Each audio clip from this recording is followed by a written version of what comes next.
Good afternoon. Thank you for everybody joining. We'll just give folks a few minutes to come into the room and we'll get started here shortly.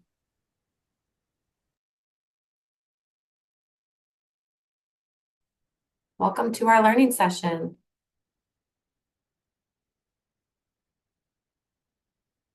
Got a great participation today. Be starting in just a moment.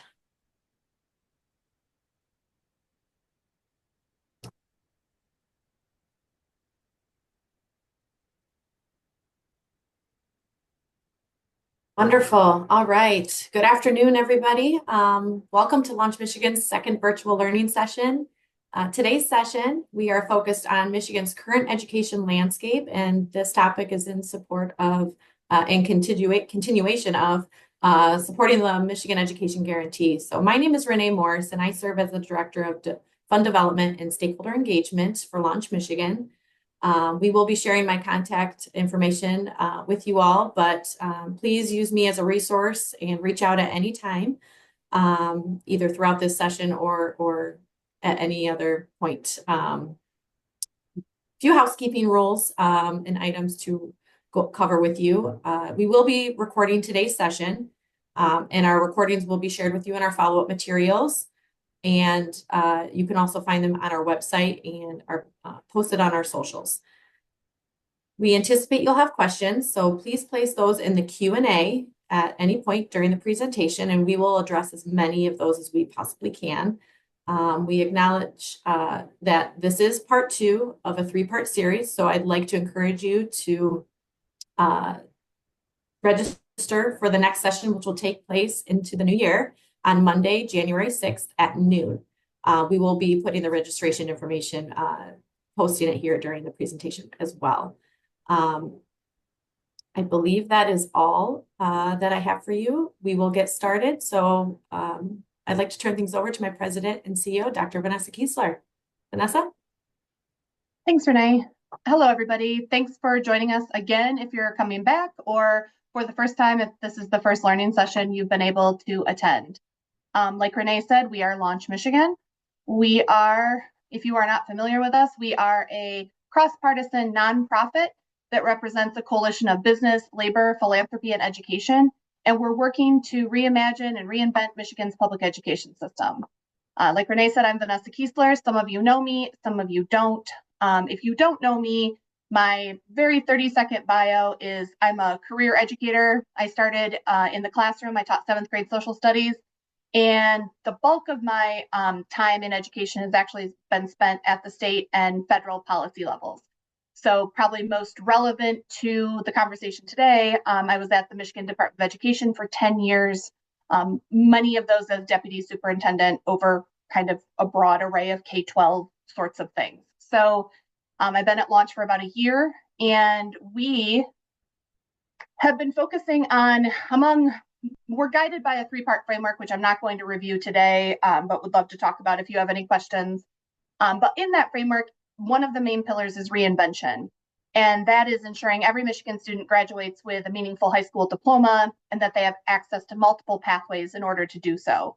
And this call from our framework was echoed in the Growing Michigan Together Council report that was issued a year ago this month, saying that what the state needs to do to grow our population to support K-12, we need to commit to the Michigan Education Guarantee, which was defined in the Growing Michigan Together Council report as ensuring every student graduates with the future-ready skills and competencies needed to thrive in work and life.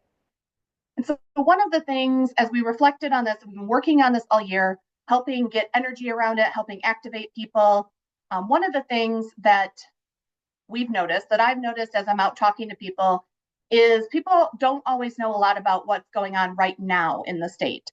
And so like Renee said, we're offering this 3-part learning session to just level set, to say, here's what we have now. Here's some information about last time we looked at graduation requirements in general, what they're for, what other states are doing. We talked a little bit about Michigan's. And then today we really want to dig in on the Michigan Merit Curriculum and our content standards. And then in session 3, we want to talk about accountability and assessment. And as I was reflecting on preparing for these sessions, I was really thinking about how all of this is like a tapestry, right?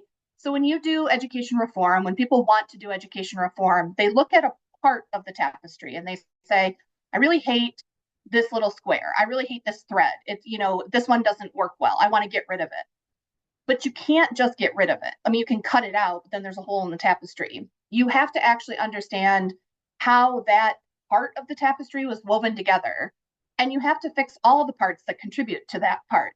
So it's a little more complicated. I think why a lot of education reform fails is because it's too small and not powered enough by a true understanding of all the pieces that have to also adjust. And actually, we'll talk about this today.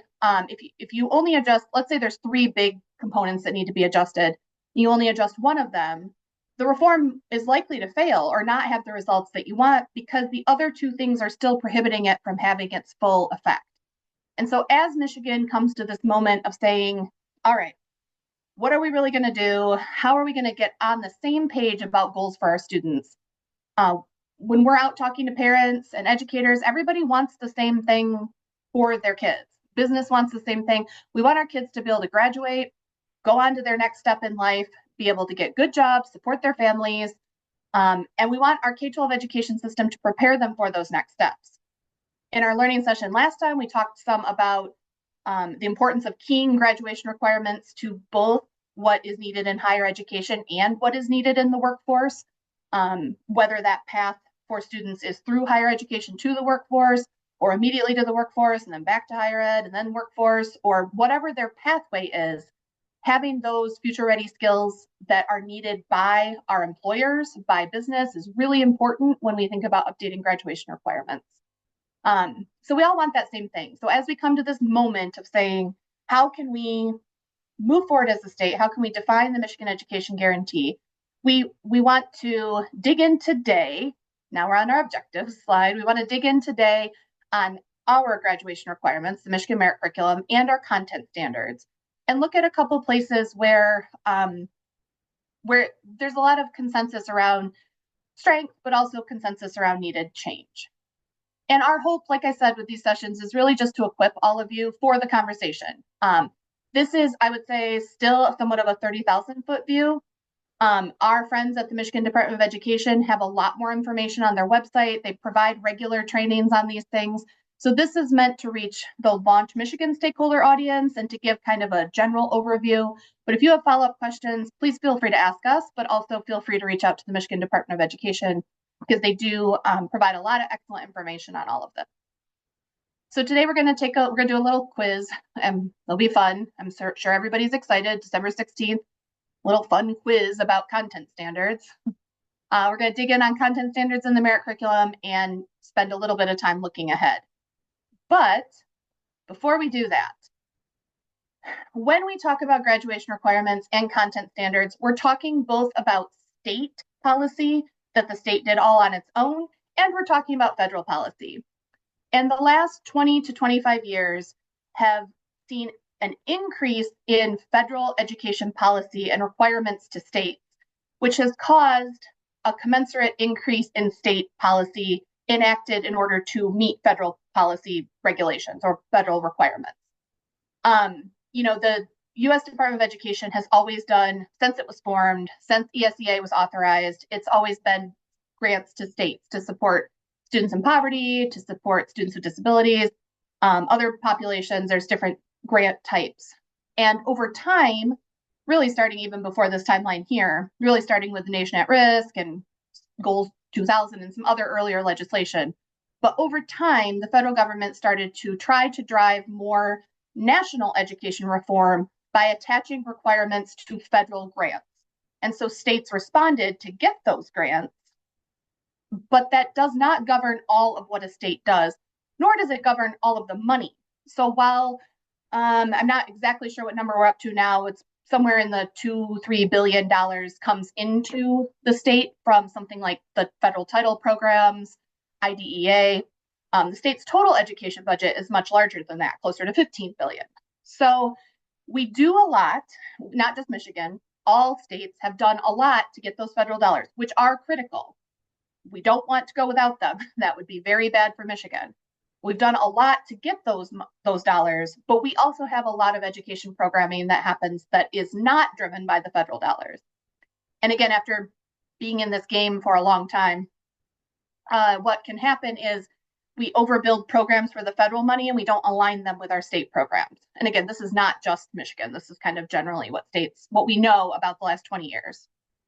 The other realization I had prepping for this webinar, if you are roughly my age, you have spent your whole career in education in this No Child Left Behind-esque era of, standards, assessments, high stakes accountability, lots of change. Like that has been our entire education career.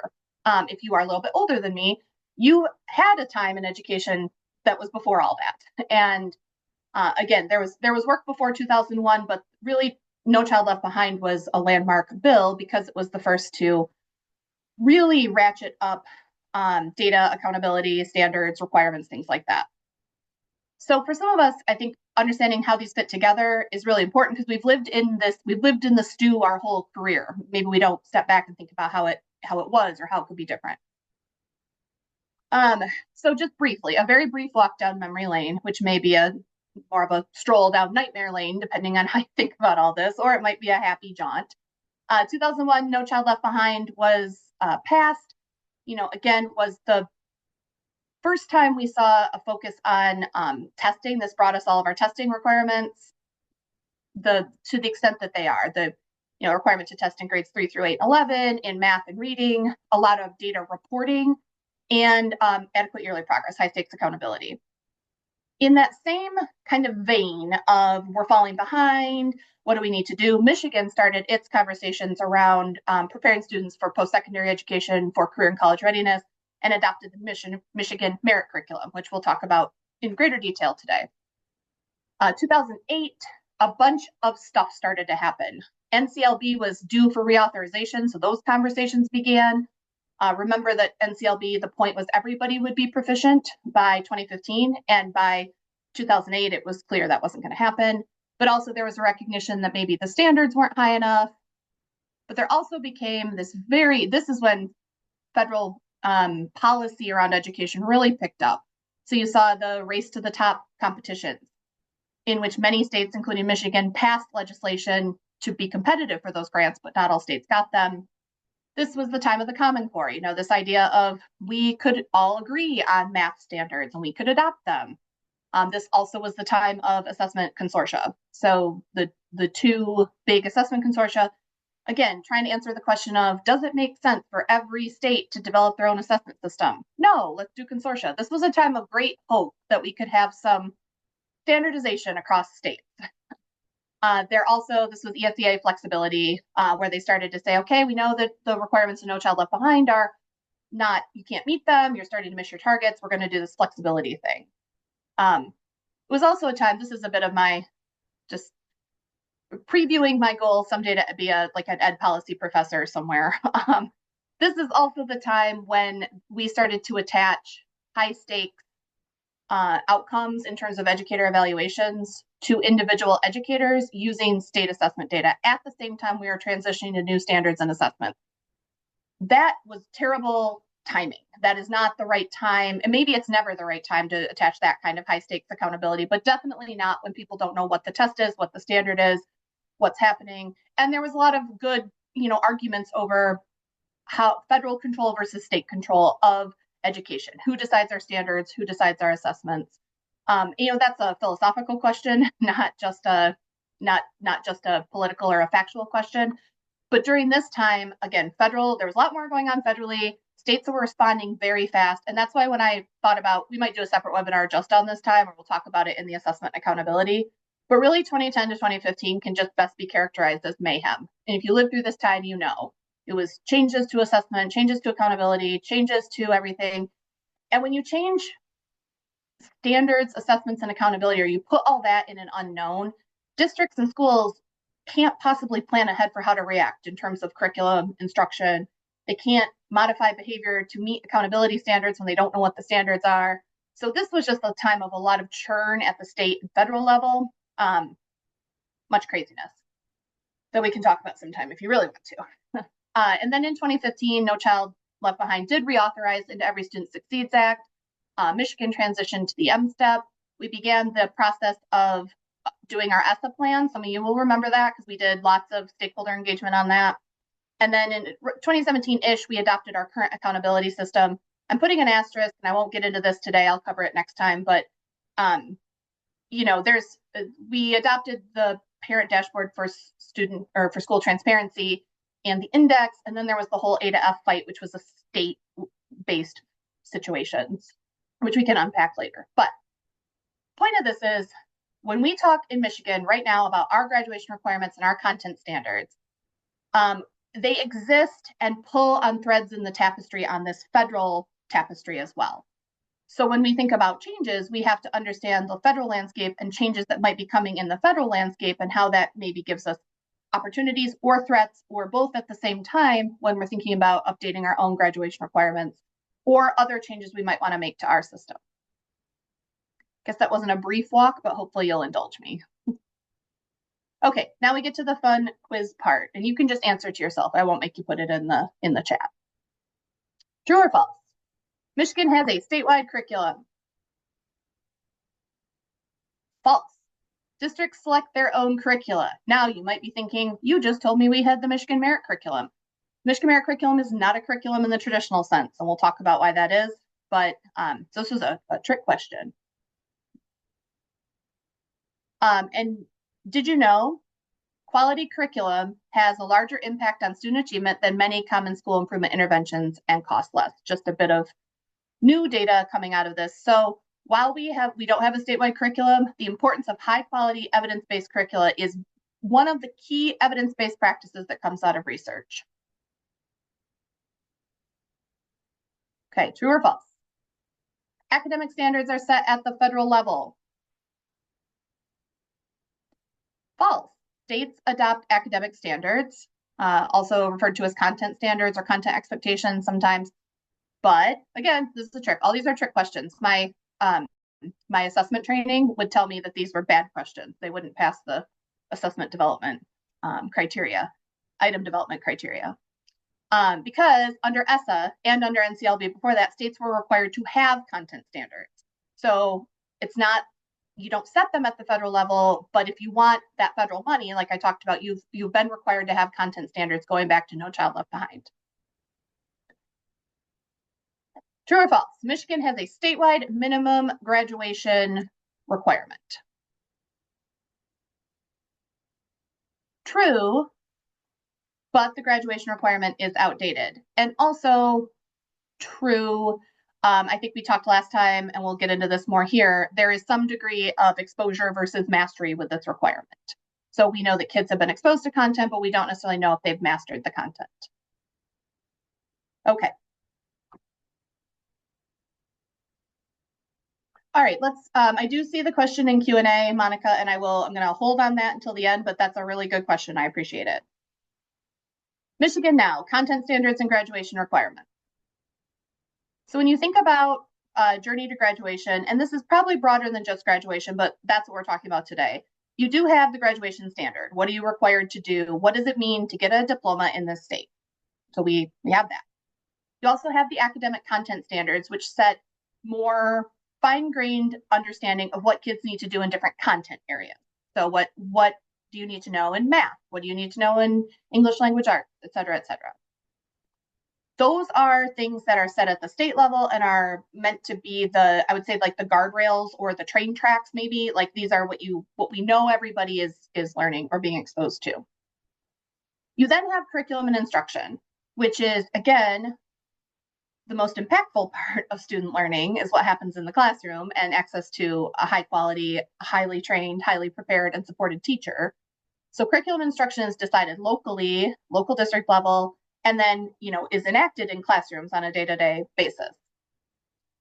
And then again, this has been the traditional since 2000, the basic education paradigm is you set standards, you leave flexibility for local implementation, and then you come back with assessments and you say, okay, you had a lot of, you chose your curriculum, you did your instruction, but how did kids do? And you assess kids and you set proficiency standards.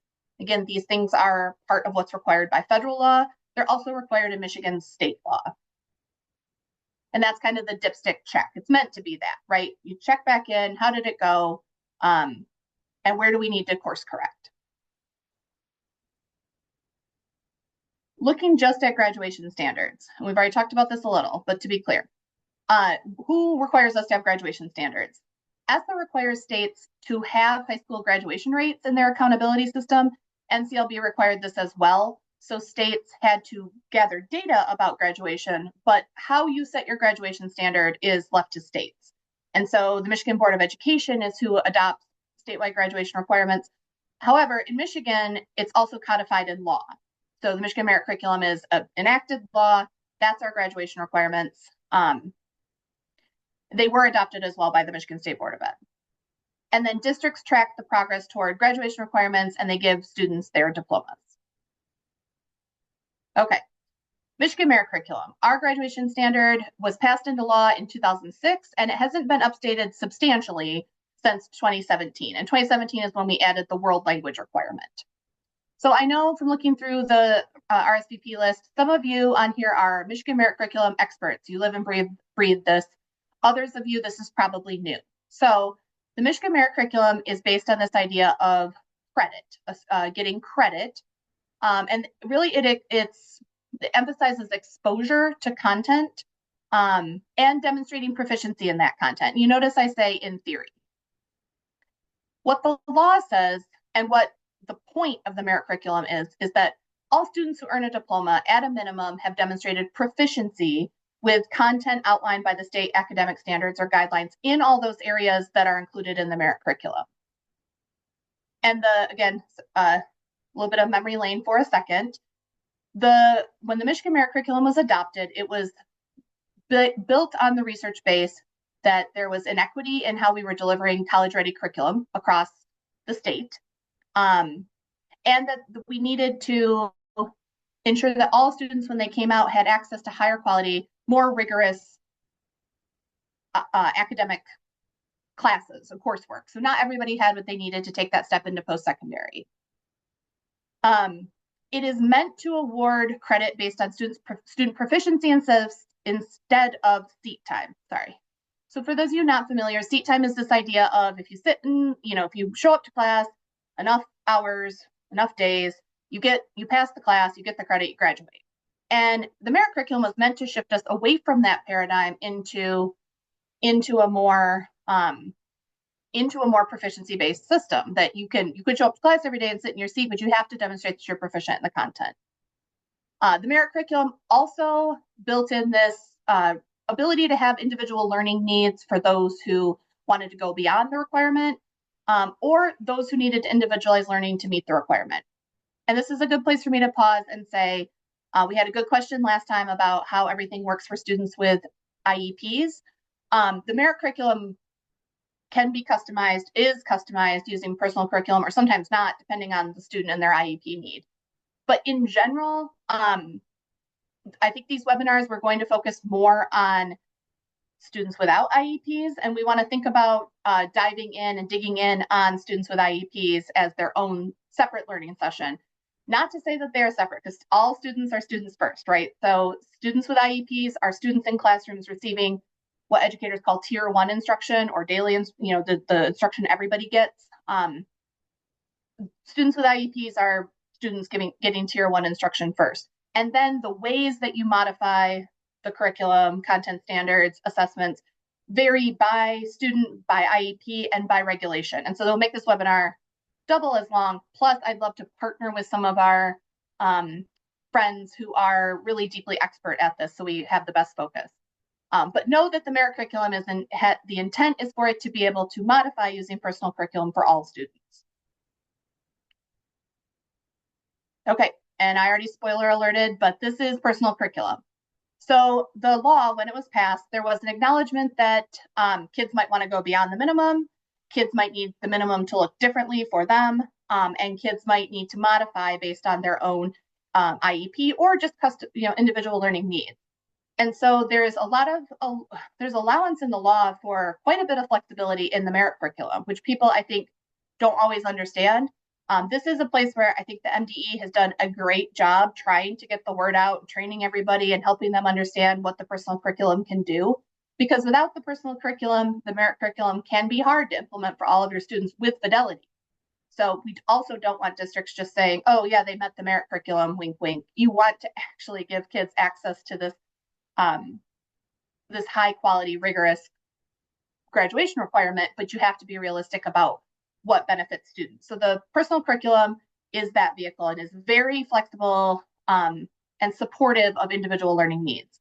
So it can be customized for advanced students, it can be customized for diverse learning needs, it can be used to create individualized student pathways, like career pathways. If you have a specific pathway through career tech ed you want to take, or you want to include work-based learning, or you want to include different types of experiences, there's a lot of flexibility in it. And it creates that flexibility for the individual student and for the district.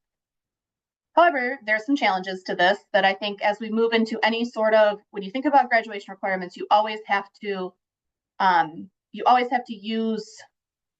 think what's the requirement and then how do we make it fit 1.4 million students? I guess they're not all graduating at the same time, but over time, we serve about 1.4 million students in this state.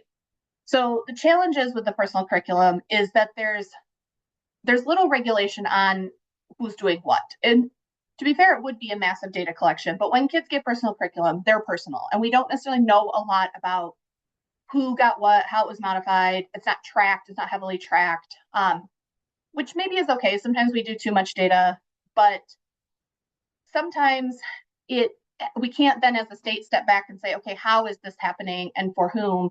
And really, there's this point about equity, right? So we want to make sure that even while there's flexibility, the kids aren't getting lost in the process. Kids aren't getting left behind, and that can be hard to understand.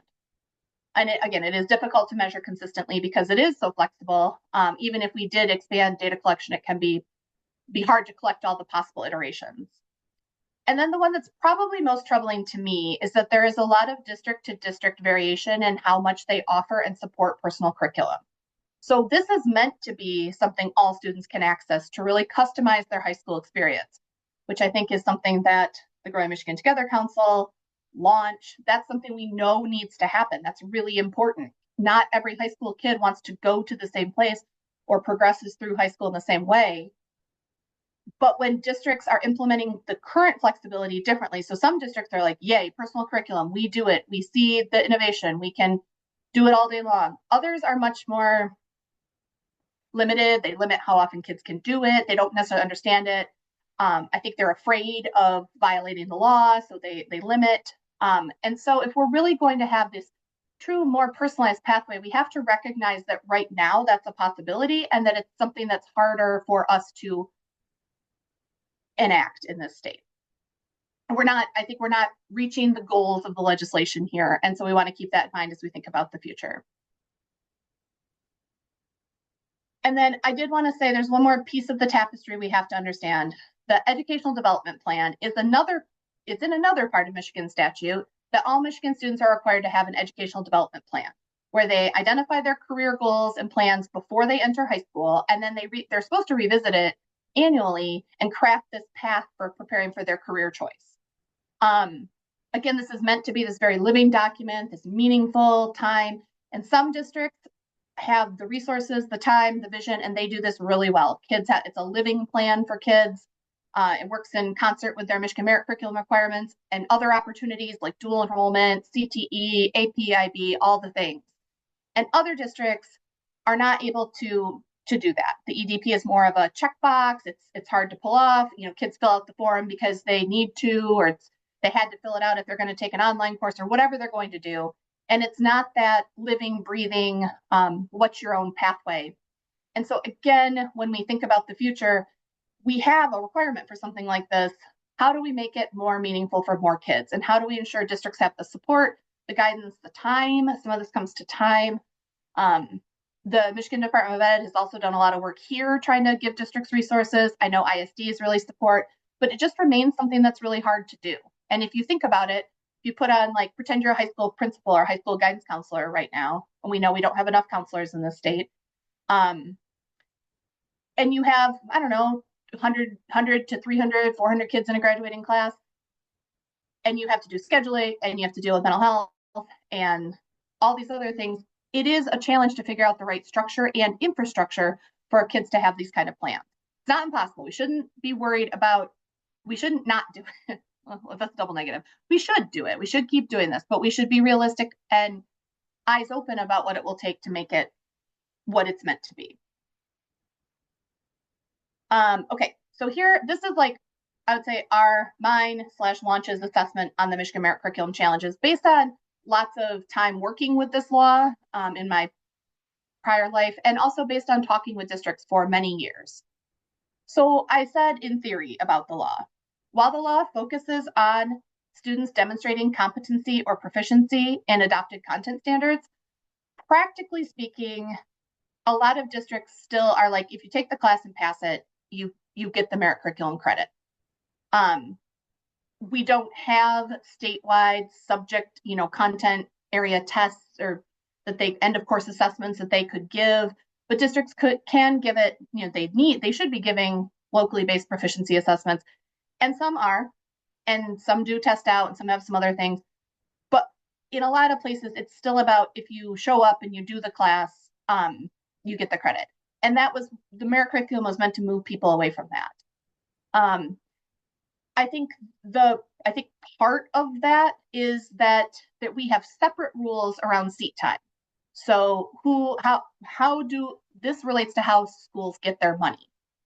So to get your money, you have to account for the pupil accounting. And were they there? And were they in the right classes?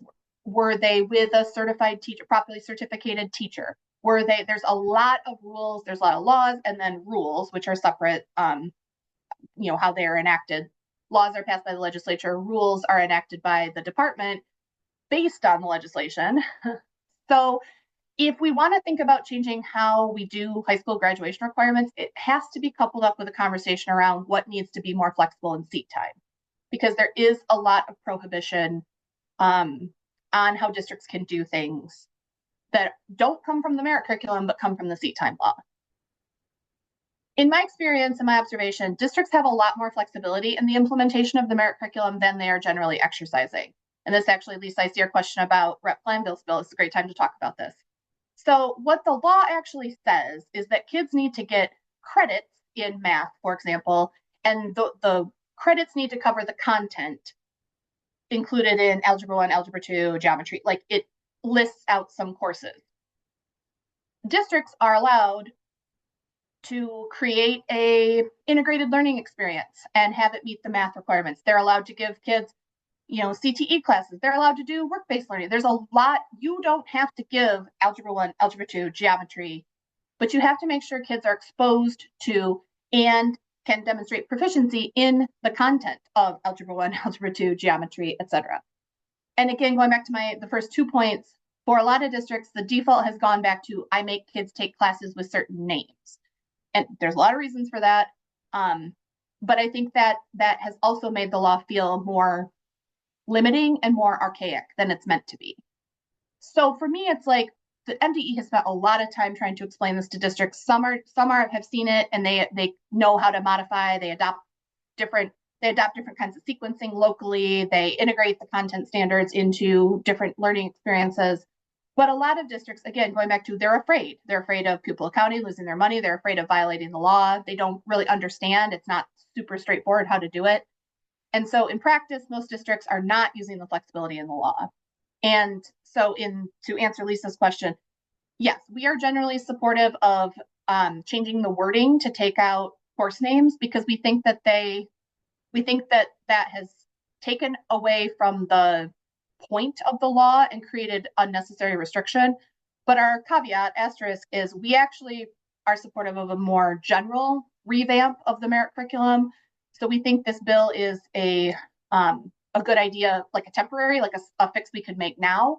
But we really want the state to sit down and have a hard look at these requirements and how we modify them for those future ready skills and competencies. And then we already talked about it's challenging for EDPs to be the kind of meaningful living document that they're meant to be. Okay, I'm going to talk a little bit about our content standards, which are separate, again, from graduation requirements. So graduation requirements say you have to have these big buckets. And then the academic standards or the content expectations say, what are included in those buckets? What does that mean? So why do we have academic standards? Again, ESSA does require us to have standards in English, math, science, and English language proficiency. And then the merit curriculum required development of content expectations in more content areas. Michigan Board of Education adopts academic standards, and then districts select and implement the curriculum and instructional strategies that align to those standards. So the Michigan Department of Education, in support of the Michigan Merit Curriculum and ESSA/NCLB before that, and other laws, has academic standards in all of these areas. And again, they have a really nice website with it all. If you just Google MDE content standards, you'll find it.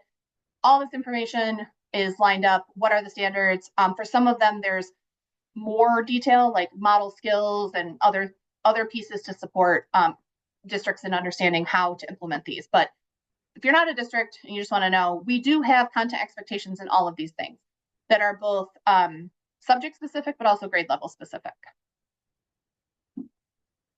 And what do we do with these? So districts use them to, like we said, adopt curriculum and instruction. But then there's this question. Remember, going back to the pathway, we have the dipstick. How are we doing? How do we know? So the other way academic standards are used is they create the framework for assessment. And why am I talking about this today? Because I think one of the first things you hear is kids need more flexibility. We need to change our assessments. Assessments are, standardized tests are what's ruining education, public education. Whether or not that's true, what I'm trying to lay out is when you change assessments, or when you say, I want the assessments to look different, think about that tapestry again. You don't just have to change the assessment. You have to think about the content standards on which they're based. You have to think about the federal and state law that requires them. And you have to think about, really, what are we trying to measure and know about kids? So this is the way academic standards lead to accountability. You adopt the academic standards, you measure some degree of those standards. So people say, we got too many standards, we measure all of them. We're already not measuring every single component of standards. And this gets into some deep psychometrics. And if I have psychometricians on here, they might call me later and tell me I simplified it too much. But you don't measure every single standard at the finest grain level, but you measure most of them, create the test content, and then you say, how much of this do you have to know to be proficient? And that's where that proficiency cut gets set. Again, this is a requirement from the feds at the present moment. So when people are trying to guess what's coming federally, one thing I would say is that the Every Student Succeeds Act still requires this kind of testing and proficiency cuts. So if this is a thing that we don't agree with in education, that's actually where that requirement generates from. If it's a thing we do agree with, that's where that requirement generates from. And then you use those test scores in formal and informal accountability. So, right now you have to use it in any, it'd be the index system and the parent dashboard is what our federal and state law require us to do. But then districts, schools, others should be using them in more informal accountability. That continuous improvement cycle, looking at where we did well, where we did poorly, and use them as one piece of data.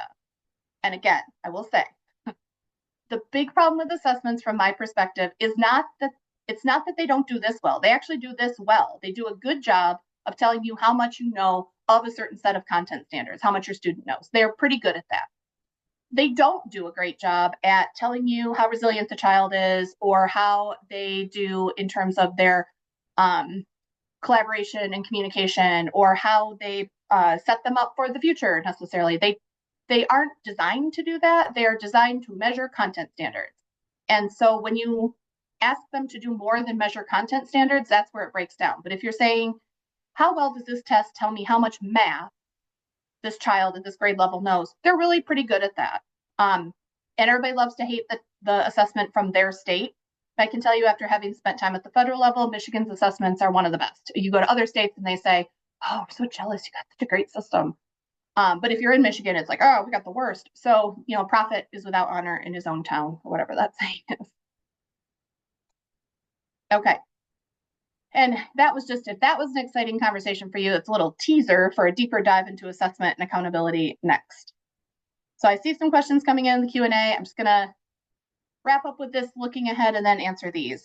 As we started with, when we look at this landscape, when the Growing Michigan Together Council looked at the landscape, we said we need to find agreement on the future ready skills and competencies every student should have, and we need to really have a hard talk about how to best ensure them. So this presentation shows you we have a lot of things on the books that are kind of meant to do some of this, but we also see that our outcomes aren't where we want them to be. Students aren't prepared for their next step in the way we would want them to be.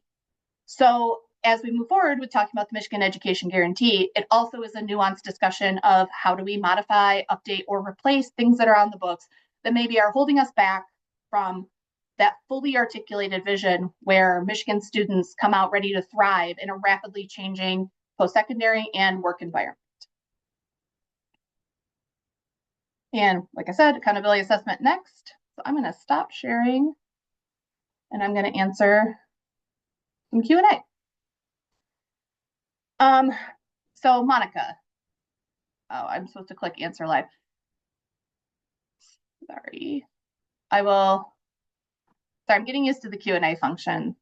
If I answer live, you should be able to see it, I believe.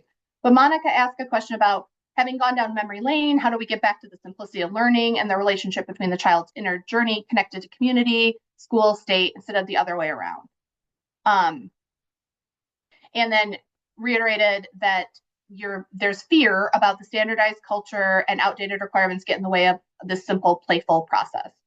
And I appreciate that question a lot. And I do think that's why, I would say for myself, I'm part visionary, part big picture, and part like I've been in the policy trenches. And so I think we are at this moment where we can get back to something more simple. We have 20 years of this kind of standards driven reform, 25 years almost. Outcomes aren't great anywhere.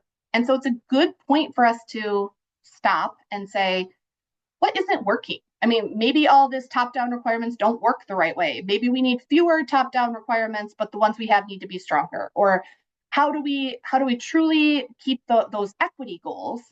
And again, NCLB came out of this understanding that not every child was being served and being supported, and children were being left behind. And that is still a problem. So 25 years later, with data, with accountability, with reporting, we still haven't solved that problem. Probably because it's a really hard problem to solve, right? So I agree. I think that when we think about the future, we need to be more willing to go back into some of the sacred cows, these deep parts of legislation, agree to the goal, but then say, really, what's it going to take? How do we open up seat time? How do we open up the merit curriculum? How do we advocate with the federal government for the flexibilities that we need? None of those are quick and easy, but I think if we start from that kind of acknowledgement that change has to be strategic and has to be at that policy wonk level, along with a big vision, like, right, either a big vision or you have little like policy changes, you got to merge those together. Big vision plus that really tactical moves. So, and it happens with all of us working together. That's the other thing. It's not as simple as one group coming up with something and pushing it through one piece of legislation. It needs to be a more holistic redesign.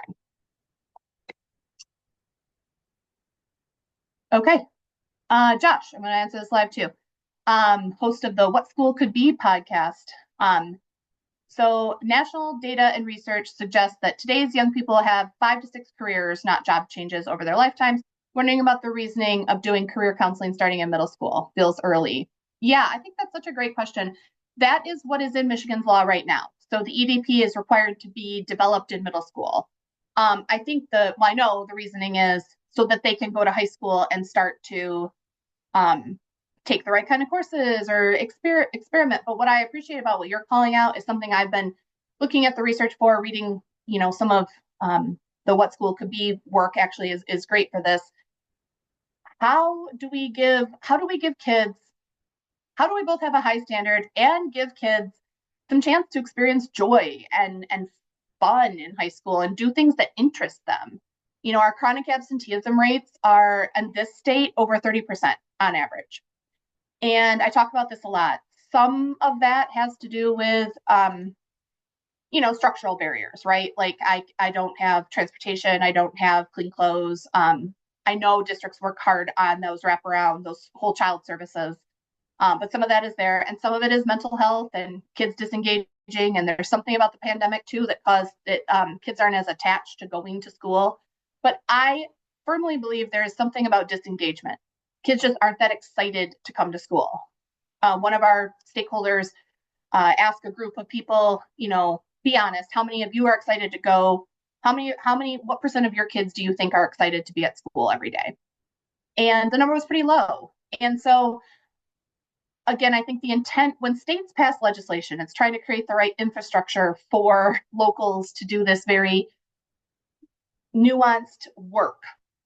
But maybe we've gone too far on the state regulation and we need more flexibility for locals, or we need more support. Launch also advocates for additional funding for education. So it's a hard conversation about how do you set a high standard that we can measure and see progress toward, and recognize that asking an 8th grader, what are you going to do? And now pick all your high school classes is a little bit, it's not very realistic. But asking an 8th grader, what would you like to experience in high school? Or what kind of things would you like to try out? Or where do you think you need to, what challenges you? What gives you some joy? That's a very different question than what we ask right now, but it feels like a question that might be important. Are there other questions? We do have some time. I want to give folks a minute just to take in everything that they just heard and learned from you. So if you do have questions, please put them in the Q&A. We will be following up as well with email with materials and links and this recording. So if something's, a thought sparks your interest or a question, there's going to be there's always opportunity to connect with us, but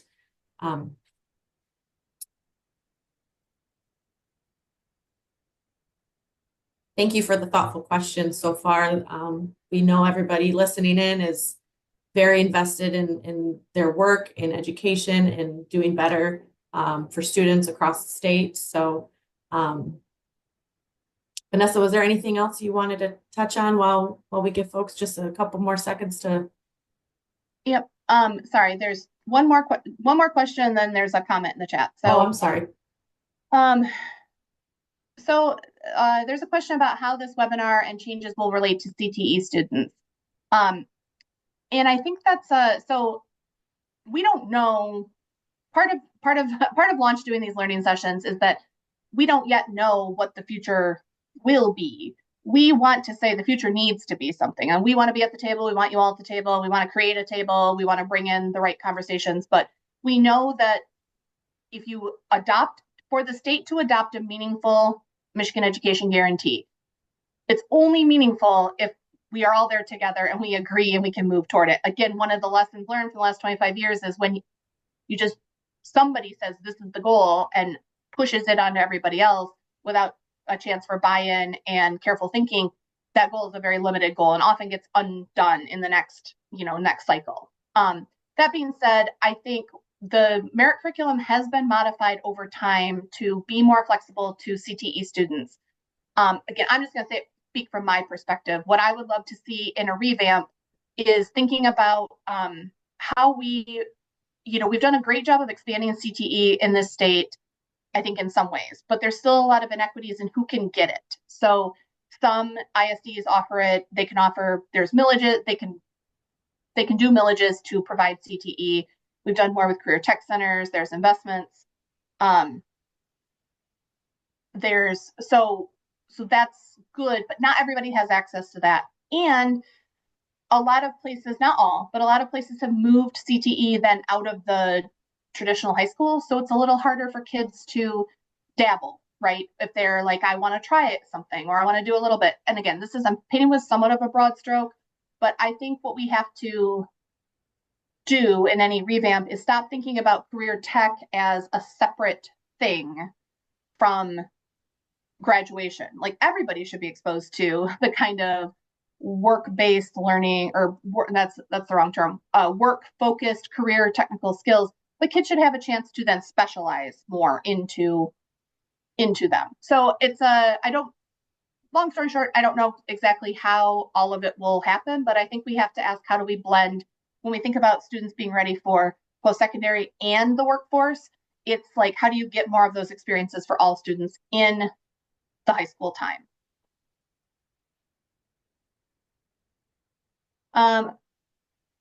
Okay, Lisa, thank you. Lisa said, thanks for addressing pupil accounting. It's a big issue why districts are afraid to innovate. Sean, I'll put this here. Is there any consideration for reducing the number of standards and focus more on depth?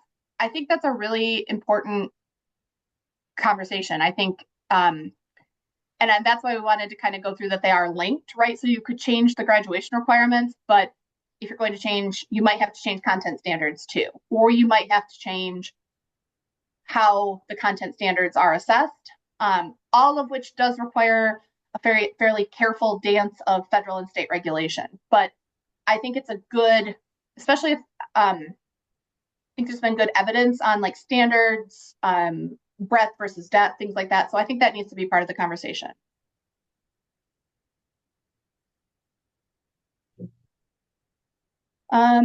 Somebody offered, there's similar work happening in Kansas City, Wyoming, others. Are there conversations happening with Michigan folks in other areas? Yes, but I appreciate, Launch always appreciates if you know of somebody doing something interesting and good, future ready skills or whatnot. We'd love to connect. We'd love to know. We're out a lot talking with stakeholders, learning from districts. We try to keep our focus on practical policy implementation, like what's really happening in classrooms and in schools. And we just did a school visit recently to one district and saw kind of how they're approaching. They use more of a portrait of a graduate. They're flexing Michigan merit curriculum in a lot of really cool ways. So yes, and maybe a good webinar for the future would be us lifting up some best practices from around the state.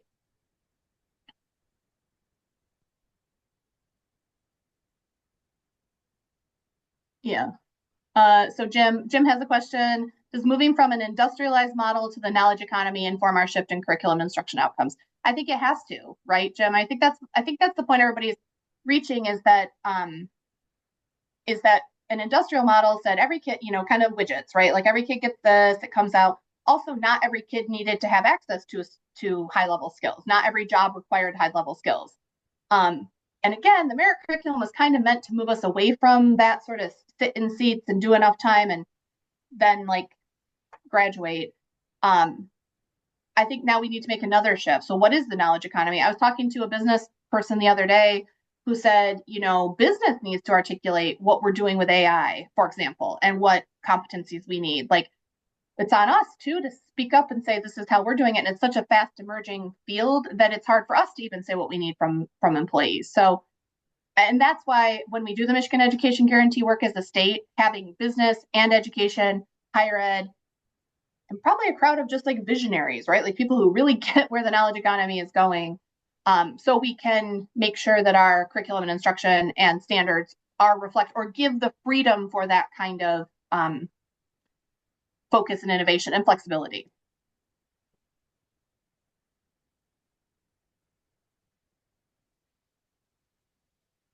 Really Last great question. call for questions. Thank you all for the questions coming in.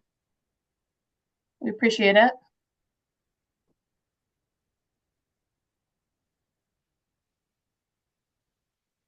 Okay. Like Renee said, there's a lot of opportunity to connect with us. She'll close us out, but thank you all for being here today. Thank you for all the thoughtful questions and the engagement. Renee? Yes. Great. Thank you, Vanessa. Great job. And thank you everyone for your great questions and attending today. We do have another session after the new year, like I mentioned at the beginning, that is for January 6th. So between my follow-ups and our socials and reminders, we will be providing you with reminders and information to sign up and register for that session. We also encourage you to just go to our website and just see what else we're working on and other things that maybe you can be helpful with and participate and be a partner with us. So with that, thank you again. Have a safe and very happy holiday season, and we will see you next year. Have a great day, everybody.